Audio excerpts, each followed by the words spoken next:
ஒரு கிராமத்துல ஞானி ஒருவர் இருந்தார். ஒரு ஞானியிடம் 2 பேர் வந்தனர். ஒருவன் வருத்தத்தோடு கேட்டான், நான் ஒரு பெரிய பாவம் செய்துவிட்டேன். என் மனம் அதை நினைத்து தினமும் துடிக்கிறது. நான் செய்த பாவத்துக்கு மீட்சி உண்டா? அடுத்தவன் ஞானியிடம் சொன்னான், நான் இவர் அளவுக்கு பெரிய பாவம் எதுவும் செய்யலை. சின்ன சின்ன பொய்கள், சிறு ஏமாற்றுக்கள், இப்படி நிறைய செய்துள்ளேன். தண்டிக்கும் அளவுக்கு இவையெல்லாம் பெரிய பாவங்களா என்ன?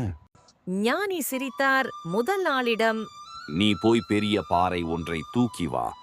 இரண்டாம் அவனிடம் நீ போய் இந்த பானை நிறைய சிறு கற்களை பொறுக்கி வா என்றார். இருவரும் அவ்வாறே செய்தனர். சரி, இருவரும் கொண்டு வந்தவற்றை சரியாக எந்த இடத்தில் எடுத்தீர்களோ அங்கேயே திரும்ப போட்டுவிட்டு வாருங்கள். முதல்வன் பாறையை எடுத்து கொண்டு போய் எடுத்த இடத்தில் வைத்துவிட்டு திரும்பினான். இரண்டாம் அவன் தயக்கத்துடன், இவ்வளவு கற்களை நான் எப்படி சரியாக அவை இருந்த இடத்திலேயே வைக்க முடியும்? முடியாதல்லவா? அவன் பெரிய தவறு செய்தான். அதற்காக வருந்தி அழுது மன்னிப்பு கேட்டு அவன் மாற்று பரிகாரம் செய்து அவன் மீட்சி அடையலாம். நீ சின்ன சின்னதாக 1000 தவறுகள் செய்தும் அவை பாவம் என்று கூட உணராதவன்.